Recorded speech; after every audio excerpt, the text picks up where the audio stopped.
নমস্কার বন্ধুরা, বঙ্গজয়তে স্বাগত জানাই। আজ ছোট্ট ভিডিও নিয়ে তোমাদের কাছে হাজির হয়ে গেছি। ক্লাব বিশ্বকাপ এবং ভারতের জাতীয় দলের কোচ মানালো মার্কোয়েজ রোকাকে নিয়ে কিন্তু কথা হবে। তো ছোট ভিডিও, বেশি বড় ভিডিও হবে না। তো ভিডিও দেখবে তোমরা। তার আগে বলবো যে রোজ যেটা বলি, আমার চ্যানেল বঙ্গজয়কে তোমরা বেশি করে লাইক, শেয়ার আর কমেন্ট করো। আর চ্যানেলে যারা নতুন এসছো তারা অবশ্যই সাবস্ক্রাইব করে বেল বাটনটা অন করে দাও, যাতে ফুটবলের সব নোটিফিকেশন তোমরা রোজকার মতন পেতে থাকো। তো প্রথমেই কিন্তু কথা হবে ক্লাব বিশ্বকাপ নিয়ে। আর ক্লাব বিশ্বকাপের কিন্তু কোয়ার্টার ফাইনালে পৌঁছে গেল রিয়াল মাদ্রিদ এবং বুরুসিয়া ডর্টমুন্ড।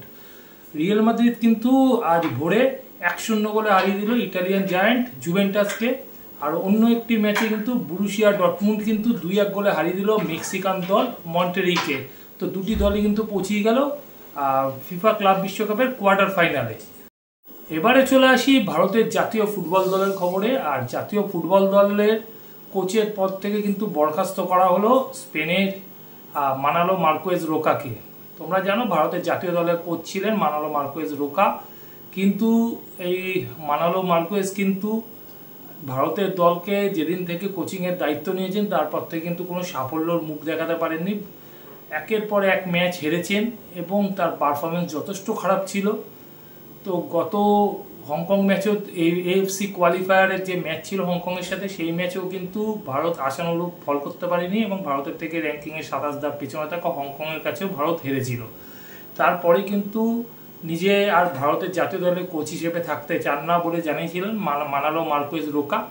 তো আজ কিন্তু এআইএফএফ এর তরফ থেকে একেবারে সরকারিভাবে শিলমোহর পড়ে গেল এবং তাকে বরখাস্ত করা হলো।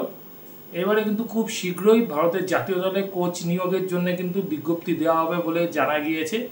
তো এখনো পর্যন্ত যা খবর, সঞ্জয় সেন বাংলার সন্তোষ ট্রফি জয়ী দলের এই কোচ কিন্তু এই মুহূর্তে ভারতের জাতীয় দলের কোচ হওয়ার ব্যাপারে কিন্তু এগিয়ে আছে, এখনো পর্যন্ত খবর। আর আমরা চাইবো সঞ্জয় সেন অবশ্যই ভারতের জাতীয় দলের কোচ হন, কেননা এতদিন ধরে একাধিক বিদেশি কোচ ভারতের জাতীয় দলকে দায়িত্ব নিয়েছেন কিন্তু সেভাবে সাফল্যের মুখ দেখাতে পারেনি। এবারে যদি কোনো ভারতীয় কোচ এসে ভারতকে সাফল্যের মুখ দেখাতে পারে সেটা তো খুবই ভালো হবে। তাছাড়া সঞ্জয় সেন বঙ্গ সন্তান, ভূমিপুত্র বাংলার। তো এই মানুষটি যেই দলেই গেছেন সেই দলকে কিন্তু সাফল্য এনে দিয়েছে, সেটা ইউনাইটেড স্পোর্টস হোক, মোহামেডান স্পোর্টিং হোক, মোহনবাগান হোক বা বাংলা দল হোক।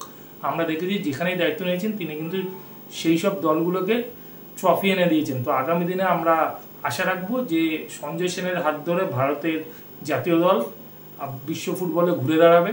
তো সঞ্জয় সেন যদি আগামী দিনে ভারতীয় দলের কোচ হয় সেটা কিন্তু খুব ভালো একটা খবর হবে ভারত এবং বাংলার ফুটবলের জন্য। তো বন্ধুরা, তোমাদেরকে এই ছোট্ট এইটুকুনি ভিডিও দেওয়ার ছিল। তো আপাতত তোমাদের জন্য এইটুকুনি। এরপরে খবর নিয়ে তোমাদের কাছে হাজির হবো খুব তাড়াতাড়ি। যাওয়ার আগে শুধু একটাই কথা বলবো, আগের ভিডিও যারা মিস করে গেছো তার জন্য ডেসক্রিপশন বক্সে আগের ভিডিওর লিঙ্ক দেওয়া থাকবে, লিঙ্ক ক্লিক করে তোমরা কিন্তু আগের ভিডিও দেখে নিতে পারো। এখনকার মতো গুড বাই।